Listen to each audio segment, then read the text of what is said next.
Ok, bonjour Clara, bienvenue sur Pandore Podcast.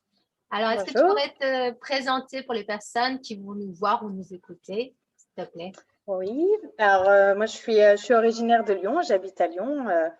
Je suis infirmière depuis 6 ans maintenant et enceinte actuellement de mon deuxième bébé. Donc je ne sais pas le sexe de mon bébé et je suis dans mon 8e mois de grossesse. Voilà. J'habite en maison, voilà, avec un conjoint, voilà, Ça se rapproche, ça se rapproche. ça se Et rapproche. ouais. Et du coup, alors, je t'ai invitée aujourd'hui pour que tu nous parles un peu de ces deux expériences et puis de ton chemin, hein, d'une expérience à l'autre, hein, comment tu as cheminé, toi et puis aussi avec ton compagnon, hein, Mhm. parce que Et chaque grossesse est nouvelle. Donc, complètement, complètement, complètement. Alors, pour la première grossesse comme pour la deuxième, on ne voulait pas savoir le sexe. Donc, c'est vrai que je vois en ayant la deuxième grossesse que je fais plus attention aux petits, à tous les effets, on va dire, de grossesse, comparer qu'est-ce que j'ai eu, qu'est-ce que j'ai pas eu pour la première, pourquoi. Et donc, pour ma première grossesse, je suis tombée enceinte très, très rapidement. On s'est dit, allez, on se lance. Et un mois après, bah, voilà, c'était là. Donc, un peu surprise, mais très content. Avec des premiers mois très simples pour moi. Enfin, beaucoup de fatigue, mais pas de nausées, pas de vomissements, pas de. Enfin, en fait, pas vraiment enceinte, quoi. Du coup, un truc où on sait pas trop, on sait pas trop. Alors, moi, je travaillais de nuit, donc avec quand même pas mal de fatigue. Déjà à la base, plus la grossesse, donc j'ai été arrêtée assez vite. J'ai été arrêtée à mon 3e mois de grossesse, donc à la fin du premier trimestre. Donc enfin moi j'ai vraiment adoré du coup pouvoir vivre ma grossesse à 100%, quoi. J'avais vraiment que ça qui était là, bon, en faisant plein d'autres choses, mais en pouvant en profiter et pas subir, on va dire, avec le travail. Et donc une première grossesse qui s'est super bien passée, aucun début, on va dire, aucun mauvais, enfin voilà, pas de nausées, pas de vomissements, le ventre qui se développe bien, le bébé qui va bien, enfin tout qui va bien. ça Au t'a bout de manqué, que ça, juste au tout début, de ne pas avoir les nausées au niveau de la concrétisation? Ou Alors t'étais contente? ça m'a pas Ouais, manqué c'est un parce peu que bizarre j'avais comme des question. copines qui m'en avaient parlé, ça me manquait pas forcément. Donc ça me manquait pas, mais du coup, c'est vrai qu'il y a rien de concret en fait. On se retrouve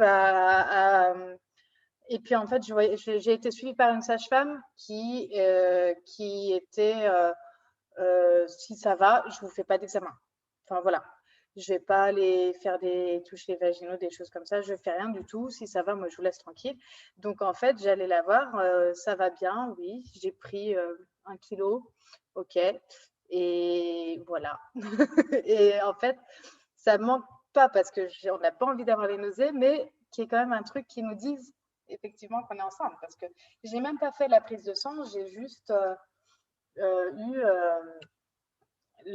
voilà, Ouais. À je fais un partir de test, quand c'est ça a été négatif. plus palpable alors pour toi? Tu as été très tranquille au début Bah, au et 3e mois, en fait, je me suis arrêtée à la fin du 3e mois et je me suis arrêtée le vendredi et le dimanche, mon ventre a commencé à sortir. Mais alors d'un coup, c'est-à-dire que du samedi soir au dimanche matin, je pouvais plus fermer un pantalon. Donc j'ai dû aller acheter des pantalons de grossesse rapidos parce que j'étais avec mes élastiques à accrocher le bouton avec un élastique pour pouvoir fermer. Donc là, c'est devenu concret. Ah bah oui, il y a quand même un petit bidon, il y a un petit truc qui pousse. c'est cool que tu Euh, parles de ça parce que moi j'ai toujours cru qu'un ventre ça poussait petit à petit, que tu sentais une progression. En fait, c'est des à-coups, j'ai l'impression. Hein, comme ça, du jour au Bah, je lendemain, pense, d'un moi, seul coup. il y a eu un relâchement, je pense, psychologique aussi, de savoir que j'avais maintenant plus que ma grossesse. Parce que avant, de nuit, alors le travail était très, très lourd. J'étais dans le service soins palliatifs, enfin, avec beaucoup de décès, enfin voilà, je m'accordais pas trop le côté enceinte, je me l'accordais pas trop, surtout au boulot. Et comme ça prend une grosse part, bah, je me suis arrêtée le vendredi. Je suis partie une semaine à Lille voir des amis. Et voilà, ça s'est développé où vraiment, bon, bah voilà, maintenant je suis enceinte, c'est là. Je peux me consacrer complètement à ça, Voilà. être Et complètement dedans. moi, je le prends comme ça. Après, voilà, Mhm. mais parce que, voilà, ouais, c'est arrivé d'un coup. Pour le deuxième, c'est arrivé encore plus vite. Donc, c'est encore différent. Le ventre il a grossi beaucoup plus tôt. Mais du coup, ouais, pour cette première grossesse, ça a été le moment où je me suis dit, ah bah oui, il y a vraiment quelque chose. Et voilà. Après, la mère de mon conjoint, ma belle-mère, elle était sage-femme. Elle est à la retraite maintenant. Mais elle a le petit monitoring que la sage-femme fait pour écouter, enfin quand on fait moi je sais que ma sage-femme le fait tous les mois, pour écouter le cœur du bébé si tout va bien. Donc je suis tombée enceinte en octobre et du coup quand j'allais voir ma belle famille, elle me faisait un petit coup de monitoring et tout, donc ça remet dedans aussi quoi. C'est sympa, ouais. Mhm. Ouais, ouais. Donc, voilà. Mais du coup, ouais, pour la première, c'est plus après, à partir du 7e, 8e mois, où j'ai commencé à avoir la sciatique, les choses comme ça, les trucs un peu plus. Si, j'ai fait infection urinaire aussi. Mais voilà, des petits trucs qui rappellent que c'est des trucs auxquels moi je suis pas du tout habituée. J'avais jamais eu avant mes grossesses, donc des petits trucs et que je retrouve pour ma deuxième. Voilà, je retrouve ma copine sciatique à gauche. Et infection urinaire. Donc voilà, c'est le petit plaisir. Mais par contre, le début de grossesse complètement différent, avec cette fois beaucoup de nausées et vomissements. Et du coup, pour le coup, je peux dire que je regrette pas à la première de ne pas les avoir eus. Parce Tu que pour les confirmes. avoir eus à la deuxième, c'est quand même pas cool. C'est quand même pas cool. Quand j'ai su que j'étais enceinte, en fait, c'était juste après Noël. Je l'ai su le 30 décembre, en tout cas, 30 décembre. Et sauf que ça faisait 10 jours que que j'étais brassée, que j'étais pas bien. Sauf que période de Noël, moi, je me disais juste, Clara, arrête de manger et de boire. Ton ventre, il est plat. Donc, je me disais, faut que je me calme sur les foie gras, les machins, il faut que j'arrête de manger.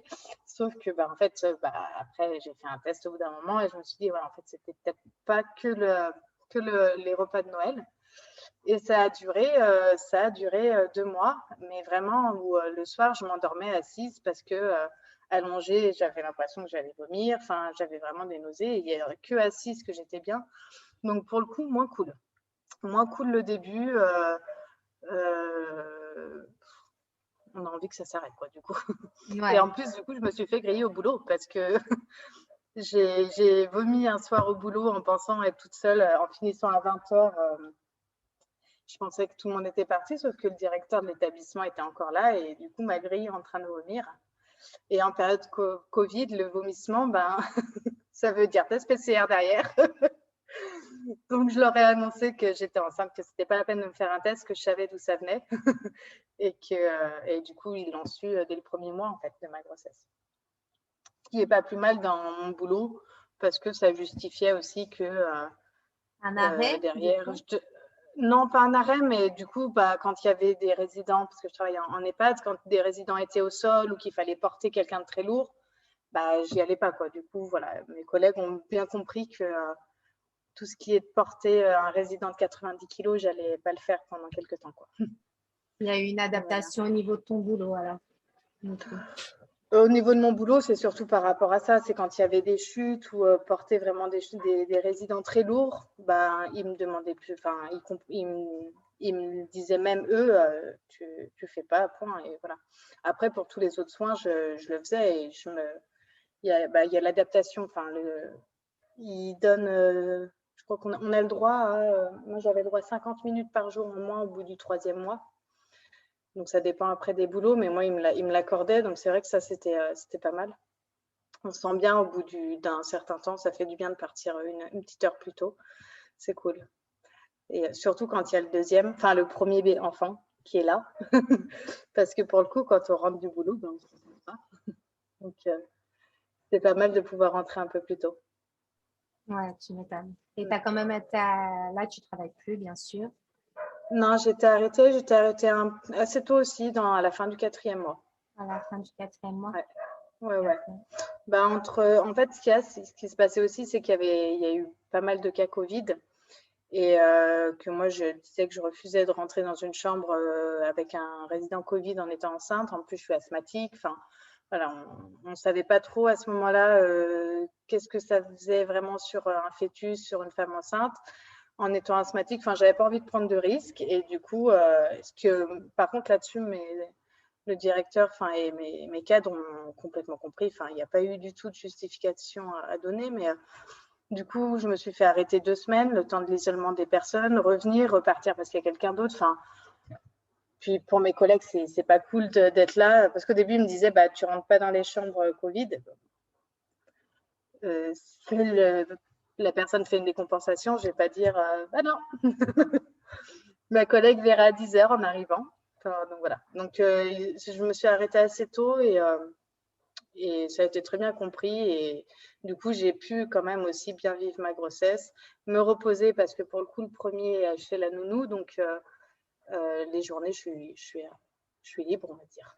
Et tranquille, ouais. Et du coup, durant sa première grossesse et maintenant cette seconde grossesse, est-ce qu'il y a eu une préparation?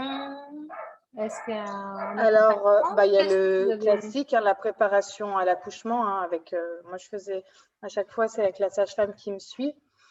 La préparation, alors on va dire la préparation classique est la même. On nous propose des cours à l'accouchement, que ce soit pour le premier ou le deuxième. Par contre, la préparation psychologique et personnelle, on va dire, pas du tout pareil. Pour le premier, donc mon premier, c'est un petit garçon, Corentin. On regardait chaque semaine avec mon conjoint, on avait une application qui nous disait à quelle taille de légumes était notre fœtus. Et on avait pris quasiment toutes les semaines au début la photo de mon ventre avec le légume devant, enfin bon, en se disant on va faire un montage, enfin qu'on n'a jamais fait, mais voilà, on était là-dedans et puis à chaque semaine on regardait et on parlait du bébé comme ça aussi du coup, parce que vu qu'on ne savait pas si c'était un garçon ou une fille, on l'appelait pas il, enfin on disait il, mais on n'avait pas de prénom, enfin on ne savait pas comment on parlait, donc c'était le petit légume. Et je savais à quel nombre de semaines améliorées j'étais, patati, patata. Enfin, là, je suis à 8 mois.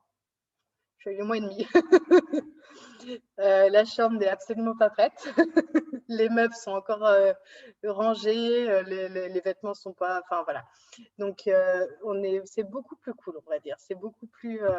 Quand j'ai des copines qui sont enceintes du premier, qui me disent alors, t'en as quelle semaine, vous en êtes tout, tatati. Alors, je sais pas, je suis dans le 8e mois, quoi. Enfin, voilà, c'est moins neuf, en fait, c'est moins nouveau, donc on va moins chercher les petits détails. Alors pour la première grossesse, je me faisais déjà bien confiance au niveau de mon corps, mais voilà, il y a le bébé qui est là, ça pousse. Il y a aussi que le ventre, pour le deuxième, arrive très très tôt. Vraiment, au bout je pense, même 2e mois, j'avais déjà le ventre qui était sorti, mais apparent, vraiment. Donc, c'est déjà là. Enfin, voilà, on a aussi des choses qui nous montrent que c'est là encore plus tôt. J'avais les nausées vomissements. Donc, voilà, c'était là et ça avance comme ça avance. Je vois la sage-femme tous les mois, ça se passe bien. Enfin, plus, on le prend différemment. C'est plus, Vous savez un petit peu où ça vous on emmène, sait où ça va. à C'est quoi ça. vous attendre. On connaît pas encore la fin, Oui. mais on sait le cheminement pour y arriver. Ouais. Et justement, alors après, avec ce premier, comment ça s'est passé, l'enfantement? Et là, comment vous vous préparez pour le deuxième? Alors, c'est l'enfantement, c'est après la naissance? Tu veux dire après la C'est naissance? l'accouchement. Ouais, alors l'accouchement, l'accouchement, ouais. pour Excuse-moi. non, non. Le premier, l'accouchement a été plutôt compliqué. En fait, on a justement, la grossesse s'est très bien passée. Je suis arrivée à terme le jour où, le 11 juillet, où il devait naître, enfin la date prévue. Et finalement, j'avais pas assez de liquide amniotique, du coup, on m'a déclenché, mais ça marche pas. Enfin, on avait fait le déclenchement sur 2 jours. Le déclenchement était, enfin, avant qu'on me donne une salle d'accouchement, ça a été très long, ça a duré longtemps et tout. Et donc, l'accouchement a été très compliqué. Ça a fini avec une césarienne en urgence, code rouge, parce que le cœur de Corentin s'arrêtait. Avec à la naissance un Apgar A2. Alors, je ne sais pas si ça vous parle, mais en gros, c'est l'état de conscience du Oui. bébé. Ouais. Normalement, c'est à 10 et plus on descend, moins le bébé est conscient. Donc voilà, il respirait, le cœur battait, mais il était bleu et ils ont dû le mettre sous oxygène et tout ça. Enfin, ça a été, les premières minutes ont été compliquées et pour le bébé et pour moi parce que on m'a dit Sacrée qu'on partait en émotion. césarienne alors que moi, enfin, avec une grossesse vraiment top. Je ne m'étais pas préparée à un accouchement merdique. Je m'étais préparée à souffrir, enfin, à avoir mal, à avoir les douleurs de contraction, à avoir un travail. Je savais que ça allait être quand même quelque chose d'éprouvant, mais pas émotionnellement, parce qu'au final, c'était dur au niveau émotionnel de voir que mon bébé était en train de souffrir et de partir, en fait.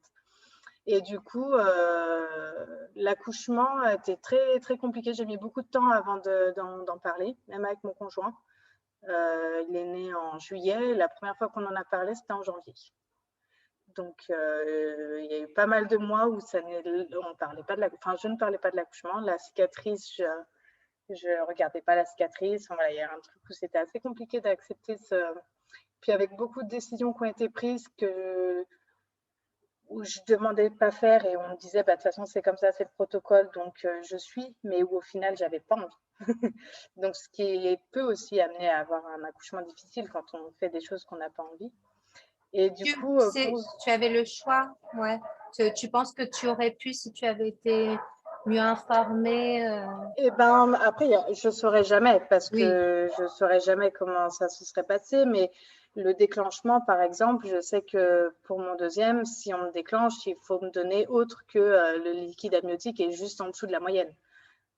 Oui, mais moi je vais bien, mon bébé va bien. Enfin, on peut trouver d'autres solutions que direct mettre du gel, mettre des produits, déclencher, lancer un secouer. travail. Alors que clairement mon corps et mon bébé n'étaient pas prêts, quoi. Donc c'est plus à ce niveau-là. C'est que par contre, moi je veux bien accepter que, enfin voilà, la césarienne faut la faire, on l'a fait. Mais il y a d'autres choses peut-être avant qu'on aurait pu attendre, donner du temps. Enfin voilà. Tu as eu un accompagnement, je ne sais pas du tout comment ça se fait. Moi, j'habite au Brésil, c'est très différent de la France. Du coup, tu as eu un accompagnement après, justement pour t'aider sur sur Pas cette du tout. narration, sur ce. Pas du Non, tout. non, Tu pas du penses tout, que pas ça. du tout. Et j'ai même eu, une fois à la clinique, enfin une fois à l'hôpital, enfin c'était pas à l'hôpital, une fois l'accouchement fait dans les jours qu'on suivit, parce que du coup je suis restée 5 jours à l'hôpital. À aucun moment on m'en a reparlé, à aucun moment, non, non, pas du tout.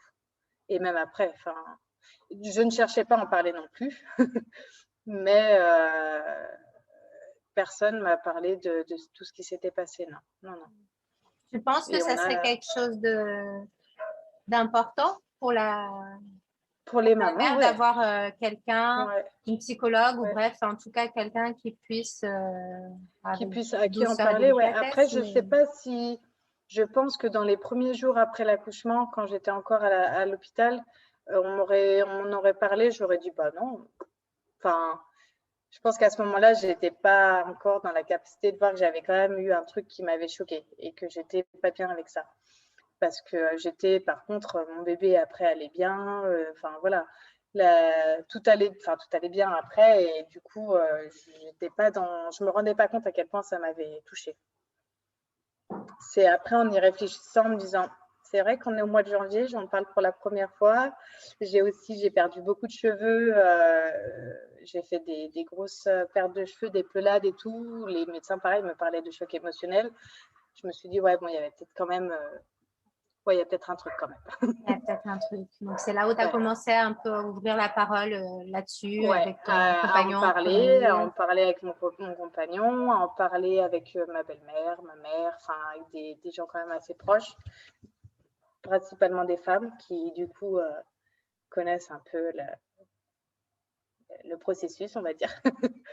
Et mais ça m'a pris du temps à l'accepter. Donc je pense pas que si quelqu'un était venu dans les premiers jours, je me serais dit ouais c'était quand même dur. J'aurais dit je devrais peut-être en parler et tout. Mais savoir qu'il y a une oreille qui peut être attentive ou un truc comme ça pour plus tard, peut-être que ça aurait Ouais, pu. oui, oui, oui, Ouais.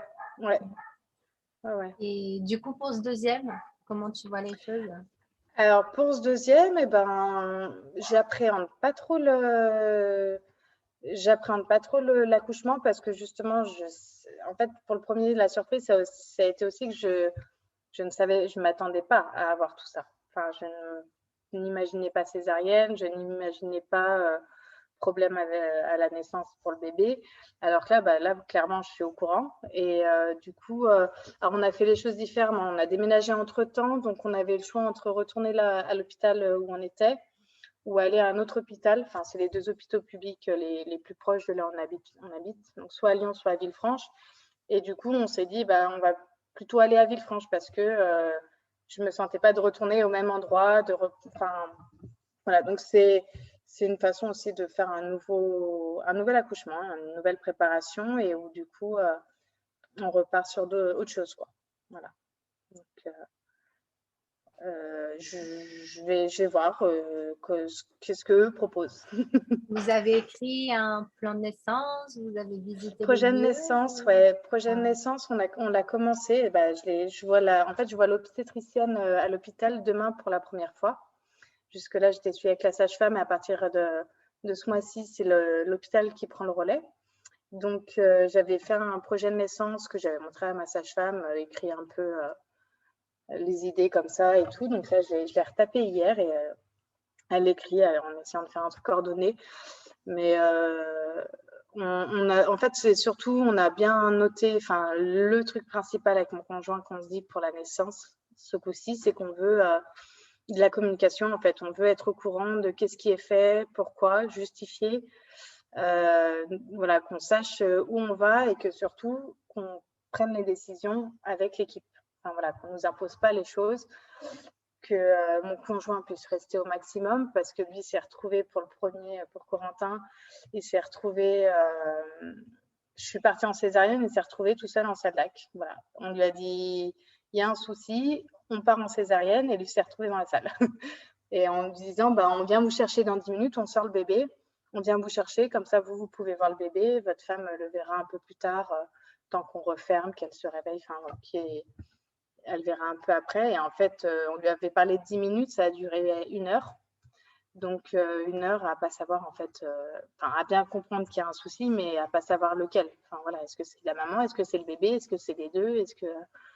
Donc, on insiste sur le projet de naissance, on a beaucoup insisté là-dessus, pour le deuxième, du coup, sur le besoin qu'on nous parle, qu'on nous demande, qu'on refuse, on ne veut pas que ce soit un protocole qui nous dise comment on doit accoucher, mais qu'après, je fais quand même confiance au corps médical, mais qu'il faut que si moi je ne le sens pas, je ne pourrais pas y aller. Si moi je ne suis pas en confiance et que je me dis, je peux peut-être attendre, on peut peut-être essayer autre chose, je veux que l'équipe l'entende et qu'il le prenne en considération et que surtout mon conjoint puisse être avec moi, puisse lui aussi être informé parce qu'en fait, le papa, il subit, alors c'est pas physique, mais psychologiquement, c'est dur aussi, quoi. C'est compliqué. Ouais, donc plus de conversations, d'échanges, d'accompagnement. C'était une anesthésie générale, ta césarienne? Non, non, non, Non, c'était comme j'avais la péridurale qui venait d'être mise, ils ont pu faire avec la péridurale. D'accord. Donc, non, non. Mais c'est aussi ça, c'est aussi à ce moment-là que, c'est quand ils ont fait je sentais du coup quand ils ont sorti le bébé, vraiment, je leur disais, je suis dans la chenille à la Vogue, parce que ça fait vraiment la sensation, ils sortent le bébé, quoi. Du coup, ils te trimballent de gauche à droite. Ouais, Et quand j'ai plus senti ce balancement, il y a eu un silence de mort. Il y a un silence dans la salle avec des regards. L'infirmière anesthésiste à côté de moi et une des infirmières qui était devant mon ventre. Il y a eu un regard. J'ai pas vu mon bébé. Enfin voilà. Du coup, le fait d'être présente et de voir ça, je savais qu'il y avait un souci aussi. Ça aurait été pas mal l'anesthésie générale. Finalement. Ouais. J'aurais pas eu l'inquiétude. Mais bon, après, Oui. non, je l'ai vécu et maintenant, aujourd'hui, je le prends aussi comme le début de l'histoire de Corentin. C'est pas juste un accouchement difficile, c'est son histoire de vie. Bien sûr. C'est il y a pas très longtemps, Silver, mon conjoint, a retrouvé le monitoring. En fait, comme il s'est retrouvé tout seul dans la salle d'accouchement, il a piqué le monitoring, l'enregistrement du monitoring du cœur de Corentin. Il est descendu le montrer à sa mère qui était sage-femme. Et du coup, on l'a gardé. Et je suis retombée dessus l'autre jour. Donc, Sylvia me disait, est-ce que tu veux qu'on le jette? Est-ce que c'est trop compliqué de l'avoir? Et du coup, je dis, non, en fait, c'est les premières minutes. Enfin, c'est le début de Corentin. Donc, même si c'est un début compliqué, c'est un début, c'est Corentin, quoi. Donc, non, on le garde. Et au contraire, ce petit bout de chou, dès le début, il a tout donné, quoi. Donc, on ne va pas cacher ça. Ouais. Donc, voilà. Et après, le deuxième, de toute façon, c'est encore un autre bébé, c'est encore quelqu'un d'autre. Donc, peut-être que ça va finir en césarienne, peut-être que ça va glisser tout seul, écoute. La Je pense pas surprise. non plus, mais non, c'est une nouvelle. Enfin, comme le début, par exemple, était différent pour les deux grossesses, la fin peut être différente aussi. En fait. Ouais. C'est vraiment un lâcher prise, finalement. C'est la grossesse, sur ce qui peut se passer, sur les De toute façon, on ne histoires peut qui pas peuvent maîtriser. s'écrire. Voilà. De toute façon, même si on le voulait, on ne pourrait pas maîtriser. Donc, autant pas essayer et accepter les choses, les choses comme elles viennent. Je sais que pour Corentin, j'ai eu un faux départ aussi parce qu'il y a eu peut-être une semaine, 10 jours avant, je commençais à avoir des contractions qui ont duré pas mal de temps. Donc, je m'étais dit, ça se trouve, c'est parti, on est à la maternité, mais en fait, non, c'était pas ça. Donc, voilà, on rentre et voilà, ça sera pour plus tard. Enfin, en fait, on est maître de rien. Il faut aussi laisser le corps nous dire, quand ça va bien ou quand ça va pas bien, quoi. Ouais, Plutôt bien fait, le corps. Ouais. C'est bien foutu, hein, ça.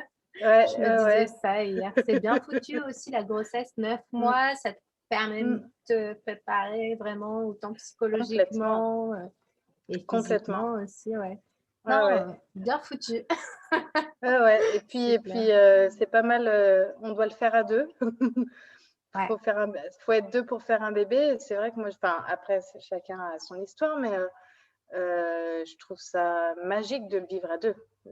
C'est un côté, avec mon conjoint, ça nous a énormément rapprochés. Pendant la première grossesse, on passait des heures le soir à parler. Il y a eu des soirs, on mangeait pas parce qu'on était sur notre terrasse à papoter de comment on va faire, qu'est-ce qu'on doit encore acheter, qu'est-ce qu'on doit préparer, qu'est-ce que tu en penses, et à parler de ce bébé qui va arriver. Et ça nous a beaucoup rapprochés, énormément rapprochés.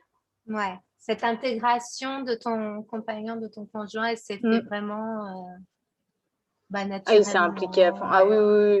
Ouais. Ah ouais. À travers du coup de conversation, de comment ça va faire, d'autres choses, qu'est-ce que... Il parlait beaucoup bébé aussi. Il lui parlait beaucoup, au ventre du coup, mais a beaucoup lui parlé. Et puis, imaginait plein de choses, a déjà montré plein de fierté et tout. Sur la deuxième, c'est encore autre chose parce il parle moins au ventre, il parle moins au bébé, mais c'est... et puis nous, on parle pas des mêmes choses, c'est pas les mêmes questionnements. Les questionnements, là, c'est comment ça va se passer à 4, comment comment Corentin va être avec le bébé, qu'est-ce que ça va être cette vie à 4, parce que c'est un nouveau bébé qui est tout ce qui est, on va dire, l'allaitement, les nuits compliquées, par rapport au bébé même, on s'y attend un peu, on connaît un peu le schmilblick, même si chaque bébé est différent, mais bon, on sait un peu à quoi s'attendre. On a déjà eu un peu, on connaît les nuits compliquées et tout, mais on ne connaît pas avec un premier, avec un autre enfant, à gérer aussi comment le premier accepte le bébé, à gérer puis l'organisation avec des enfants, l'organisation avec tout ça. Donc, ce n'est pas les mêmes questionnements et du coup, ce n'est pas les mêmes... avec mon conjoint, on est moins dans l'extase. Je ne sais pas comment dire, c'est moins nouveau. Donc, on sait. Ouais. Voilà. Mais avec quand même voilà, des petits moments d'excitation quand on se dit, ah, on va être à 4, on va partir, tout ça, enfin, ça va être… Et là, du coup, vous en parlez à 3, justement. Avec Avec Corentin, ouais, Corentin. on en parle. Corentin, on parle beaucoup aussi. Corentin, maintenant, quand on prévoit de faire des choses ou quand il nous cueille des fleurs dans le jardin, il en cueille une pour papa, une pour maman, une pour Coco, une pour bébé. Enfin, voilà, il fait partie de la famille. Quand on doit acheter quelque chose, on en achète pour 4. Quand on fait à manger, on fait à manger pour bébé aussi. Alors, j'ai vaguement expliqué que bébé, il mangeait ce que je mangeais, qu'il n'avait pas besoin de prendre un pain au chocolat en plus. Mais il en parle beaucoup, oui, il en parle beaucoup. Alors, ça a amené plein d'autres questionnements aussi. Il a eu des phases de colère, il a eu des phases… Il a 3 ans, donc c'est en lien avec son âge aussi, mais à nous dire que voilà, bébé, il est souvent en colère contre bébé parce que bébé, il vient pas, il n'arrive pas. Ça fait 6 mois qu'on en parle, mais Impatient. voilà, bébé, alors maman, elle le porte pas parce qu'il y a le ventre, mais maman, elle peut pas se mettre dans le lit avec lui parce que le ventre, il prend trop de place. Tout ça, bébé, il fait tout ça, mais en même temps, bébé, il est pas là, quoi. Donc, il y a un moment, il est sympa ce bébé, mais ça serait bien qu'il soit là. mais il a des poupons, alors il projette bien. Ouais. Il s'entraîne. C'est ça. C'est ça. Alors, l'autre jour, il nous a pris un torchon, il mettait le torchon il entourait les fesses et tout du bébé, et puis il disait, moi, je lui mets un torchon parce que comme il fait caca partout, faut pas qu'il fasse caca sur le canapé. Voilà. Mais c'est mignon, il commence à… Il projette. Ouais, non, c'est cool. Ouais, super. Est-ce que tu veux parler un petit peu du poste, comment ça a été pour toi? Du Ou poste? du postpartum, du coup, où ça a été… Alors, moi, j'ai très bien vécu, moi, après. Alors, j'ai eu des phases un peu compliquées. Moi, ce que je me souviens vraiment alors, quand je suis rentrée, j'étais bien, en fait. J'étais apaisée. Enfin, j'étais vraiment tranquille avec ce bébé.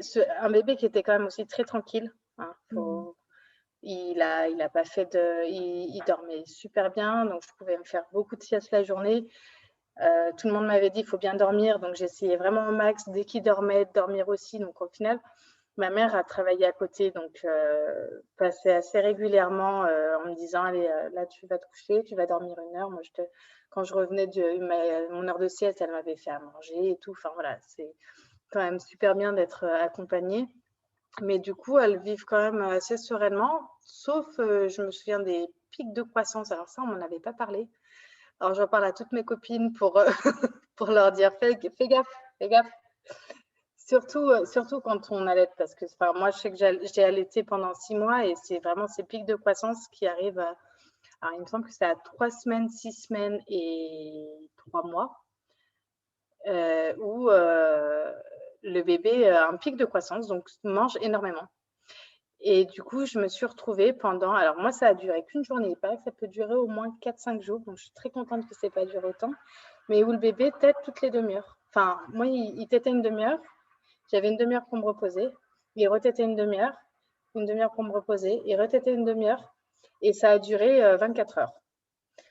Et j'étais épuisée. Mais où là, mon conjoint, quand il est rentré du boulot, je lui ai mis dans les bras mais en pleurs, en lui disant, là, j'ai une demi-heure devant moi, donc là, je vais me coucher, je ne veux plus entendre le bébé, je veux plus rien. Dès qu'il a faim, tu m'appelles, mais s'il n'appelle pas, puis bon, ça a duré qu'au bout d'une demi-heure, c'était reparti. Et des moments comme ça, vraiment d'épuisement,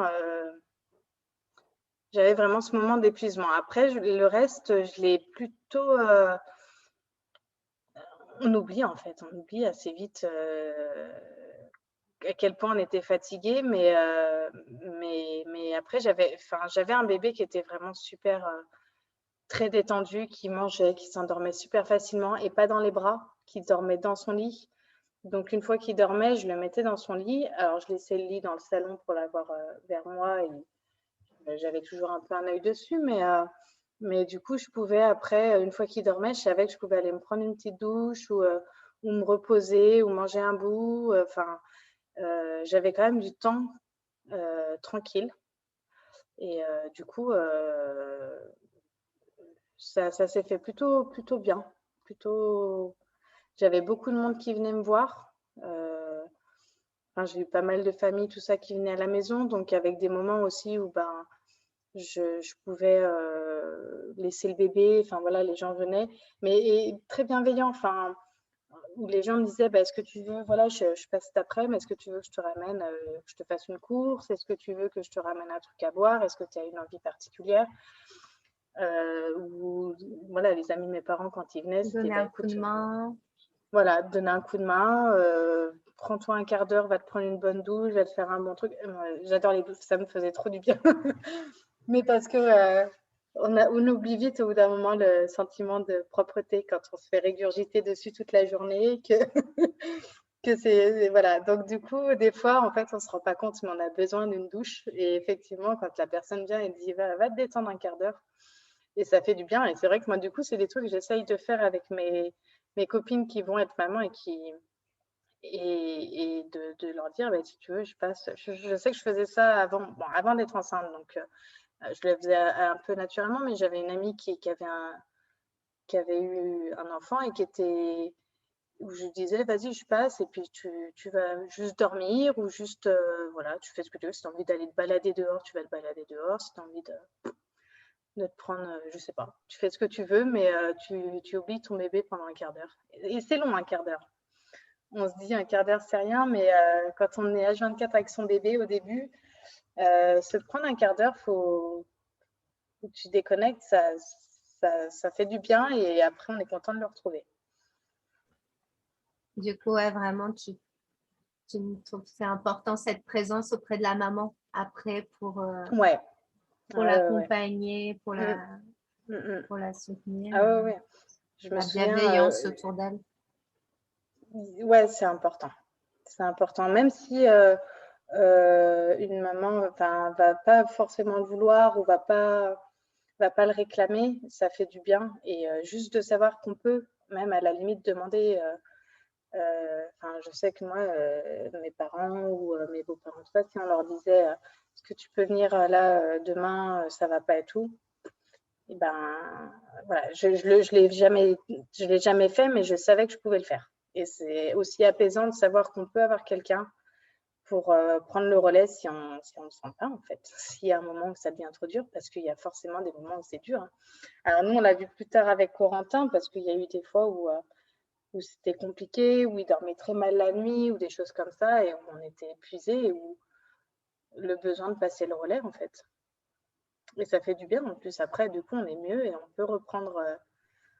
peut revenir plus sereinement vers le bébé et repartir sur un truc un peu plus calme. Les piles sont rechargées. Mais finalement, la santé Mm. de papa et maman, c'est la santé de bébé aussi, hein, Complètement, finalement. Si complètement. maman est Ouais, ouais. bien, si papa est bien, bébé, Ouais. normalement, il Quand est... il y a eu un coup où quand j'étais rentrée, Quentin, il devait avoir 6 jours. Non, ça faisait une semaine que j'étais rentrée à la maison.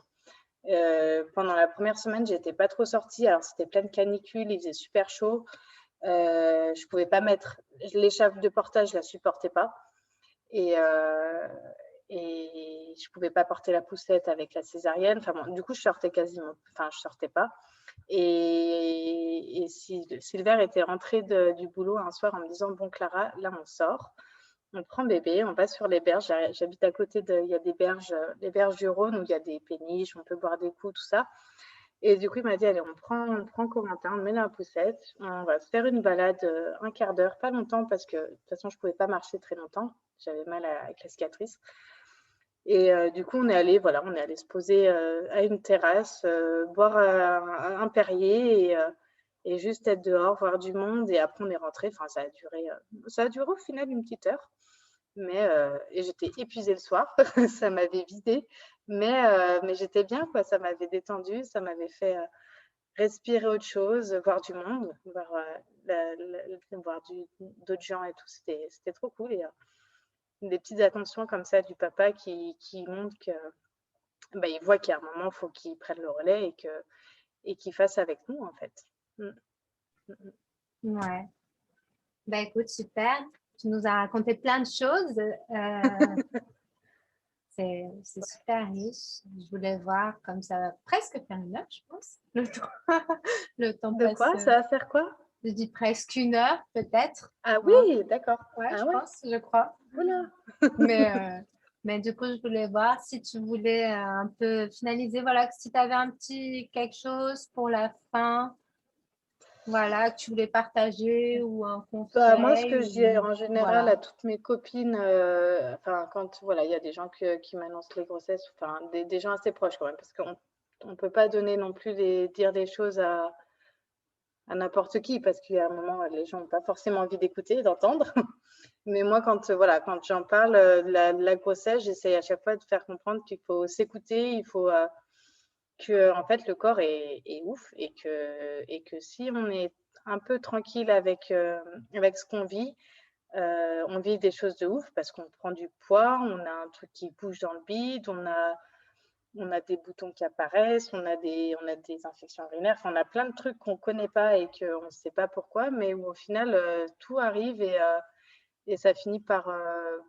Enfin, tout a un sens. Et que de faire confiance à son corps, de s'écouter, de dire quand on n'est pas bien aussi, de dire bah là, en fait, je peux pas, là, enfin, c'est normal. C'est normal d'avoir des moments de bien et des moments de moins bien. Il y a des moments où on pète le feu et la grossesse, c'est la plus belle chose au monde. Et puis le lendemain, et ben, ça fait chier. Et que c'est normal au final, c'est trop bien. Voilà. Et que même après, une fois le bébé là, faut se faire confiance, ouais. Faut se faire confiance, faut...